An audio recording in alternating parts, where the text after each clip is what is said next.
नमस्कार star media Marathi. मी ईशा केसकर आणि आज आपण आहोत सज्जनगडावर.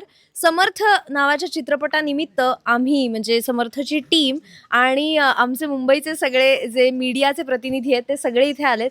तर तुम्हा सगळ्यांचं इथे स्वागत आणि आता आपण थोड्याशा गप्पा मारूया. बरं ईशा, पहिले तर तुझं सुद्धा स्वागत आहे स्टार मीडिया मराठीमध्ये. थँक्यू. आम्ही सुद्धा गाणं बघितलं, सुंदर झालेलं आहे आणि इथेच थँक्यू. चित्रित झालेलं आहे आम्हाला कळलंय. पहिले तर येस. काय सांगशील, तो एक्सपिरियन्स कसा होता आणि फिल्म रिलेटेड सुद्धा ऐकायला आवडेल. चित्रपटाची सगळी गाणी खूपच आध्यात्मिक आहेत आणि खूप सिरीन आहेत, खूप सुंदर आहेत. विषयही तसाच आहे स्वामी रामदासांच्या विचारांवरती आणि त्यांनी त्यांचं त्यांना फॉलो करणाऱ्या एका कुटुंबाबद्दल ही गोड अशी गोष्ट आहे. ह्या चित्रपटातला जो मेन कलाकार आहे त्याचं नावही समर्थ आहे, जी भूमिका भूषण प्रधाननी साकार केली आहे. त्याचबरोबरीने पुष्कराज चिरपुटकर आणि शर्वरी जेमिनीस, प्रसाद खांडेकर, हार्दिक जोशी, दिशा परदेशी, राजन भिसे, यतीन कारेकर असे बरंच म्हणजे मोठं काय कलाकार ह्या चित्रपटाला लाभलेत. सो चित्रपट खूप छान झाला आहे. त्याचबरोबरीने केदार पंडित यांनी त्याचं म्युझिक केलेलं आहे. त्यातलंच आज बंध विमोचन राम नावाचं गाणं आत्ता आम्ही इथे सज्जनगडावर रिलीज केलं. खरं सांगायचं तर गाणं खूपच छान गायलं आहे आर्या आंबेकरनी. म्हणजे ते गाणं ऐकल्यानंतर आहे ना, एक मनाला एक शांतता मिळते, सखोल आत जाण्याची इच्छा होते. सो गाणं ऐकून आम्ही पहिल्यांदा सगळेच थक्क झालो होतो. त्या गाण्यावर सीन आहे एक खूप महत्त्वाचा चित्रपटामध्ये, शर्वरीताई च्या वर तो चित्रित झाला आहे. हे गाणं खरं तर गाणं नाही आहे, हा एक अभंग आहे. स्वामी रामदासांची जी एक डिसायपल होती, वेण्णा स्वामी म्हणून.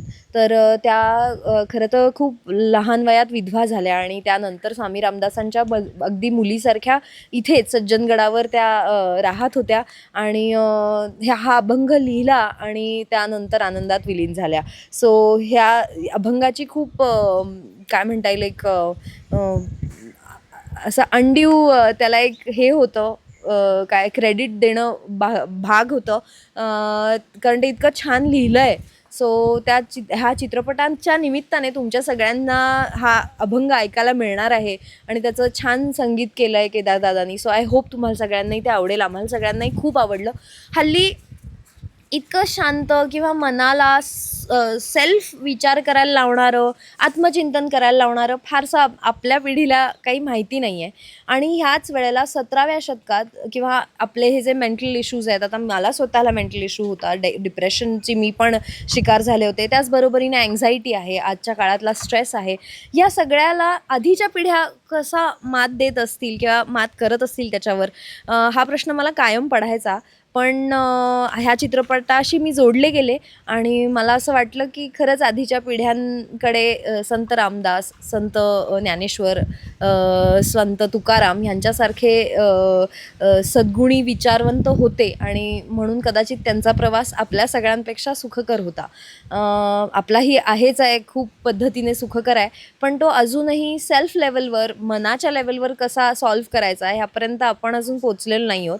ह्या सगळ्या विचारांना एक वर्गीकरण केलेलं आहे की हे फक्त वृद्धच बघतात, वृद्धांचेच विचार आहेत किंवा देवदेव करावं पण वय झाल्यावरच करावं असं जे म्हणतात, त्यापेक्षा मला असं वाटतं की ह्याचं जरा जरी नॉलेज जरी आपण घेतलं ना, की त्यांचे विचार काय आहेत, मनाचे श्लोक काय आहेत, त्याचं काय अर्थ आहे, त्याचं विवेचन काय आहे, हे जरा जरी एफर्ट घेऊन समजू शकलो ना, तरी मला असं वाटतं की बऱ्याच परिस्थितींमध्ये जिथे आपली टेस्ट होती किंवा आपली परीक्षा होती असं आपल्याला वाटतं, तिथे हे विचार कदाचित आपल्याला एक थॉट देऊन जातील, एक वेगळी वाट दाखवून जातील असं मला वाटतं. आणि एक परिपक्वता येऊ शकते तुम्हाला माणूस म्हणून.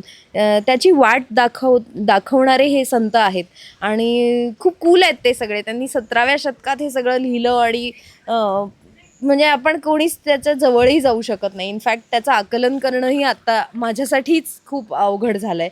पण अंमलात आणणं आणि स्वतःच्या आयुष्यातनं ते काय रुजू करणं वगैरे तर खूप पुढचं झालं. कदाचित एक 5-10 तरी त्यांचे जे श्लोक आहेत त्याप्रमाणे जरी आपण जगू शकलो किंवा नियम स्वतःला घालू शकलो ना मनाला, तरीही आपण खूप समृद्ध आयुष्य जगू असं मला वाटतं. मला तर असं वाटतं की माध्यम मॅटर नाही करत. प्रेक्षक खूपच अगदी लाघवी आहेत माझ्या बाबतीत आणि मी नशीबवान आहे. आणि ते प्रेम मला पदोपदी दाखवायचा, रेसिप्रोकेट करायचा, तुम्हाला पुन्हा त्याला उत्तर द्यायचा मला ह्या कलाकृतींमधनं संधी मिळते, हे मला माझं भाग्य वाटतं.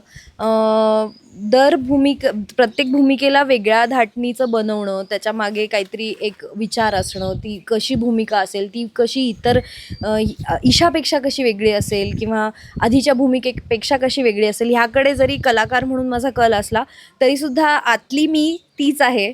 आणि जसं सरलालाही मला खूप प्रेम मिळालं, मी जे काही चित्रपट केले, जे काही सिरियल केल्या, त्या सगळ्याला मला अगदी भरघोस प्रतिसाद मिळतो आणि I am very blessed to have such a rich audience. Thank you so much. गाणं सज्जनगडावरती शूट झालेलं आहे, पण तू याआधी कधी व्हिजिट दिली आहेस का इथे? नाही, किंवा मी गड सज्जनगडावर याआधी कधीच नाही आली आहे. पण आता मला असं वाटतंय की पुन्हा एकदा यावं लागेल. कारण ही वास्तू इतकी पॉझिटिव्ह आहे, इतकं काय म्हणता येईल, एक समरस होऊन जावं असं वाटतं. असं वाटतं इथे येऊन घालवतोय तेवढा वेळ कमी पडतोय, अजून थोडा वेळ घालवायला मिळाला पाहिजे. तर मला तुम्हाला सगळ्यांना सांगायचं आहे की जसं मी आज इथे सज्जनगडावर आले, तसं तुम्ही सगळ्यांनीही सज्जनगडावर नक्की या. स्वामी रामदासांची समाधी आहे इथे, वेण्णा स्वामींची समाधी आहे आणि त्यांनी इथे बसूनच महाराजांचेही बऱ्याचदा संभाषण झालेलं आहे. ते हॉल इथे आहेत. So it's like living and standing अशा ठिकाणी उभे होत जिथे लेजंड्स उभे होते असं वाटतंय. आय थिंक ह्या इथे सेम स्पेसमध्ये मी श्वास घेऊ शकते, हेच मला खूप काय म्हणता येईल असं एनरिचिंग वाटतंय. तुम्हाला सगळ्यांनाही तो अनुभव घ्यायला नक्कीच आवडेल. त्याचबरोबरीने 14 ऑगस्टला तुमच्या जवळच्या चित्रपटगृहात समर्थ हा चित्रपट प्रदर्शित होणार आहे. त्यामुळे तुम्ही सगळ्यांनी सहकुटुंब आवर्जून हा चित्रपट बघा. गोष्ट कौटुंबिक आहे पण मनोरंजक आहे.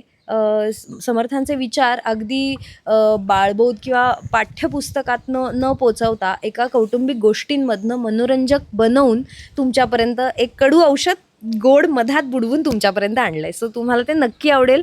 प्लीज बघा. लहान मुलांनाही नक्की दाखवा तुमच्या जवळच्या चित्रपटगृहात जाऊन.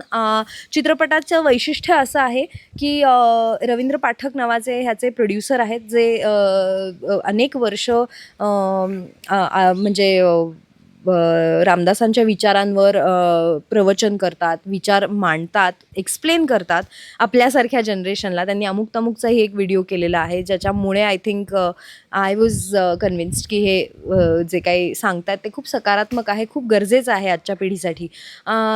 त्याचबरोबरीने बाकीची जी टीम आहे, योगेश फुलफगर आमचे दिग्दर्शक, अमोल भगत जे आमचे प्रोड्युसर आहेत, ते ह्या सगळ्यांनी ना आपापले हेवे दावे, प्रॉब्लेम्स सगळं ॲटिट्यूड वगैरे सगळं बाजूला ठेवून एकत्र येऊन ही कलाकृती केली आहे.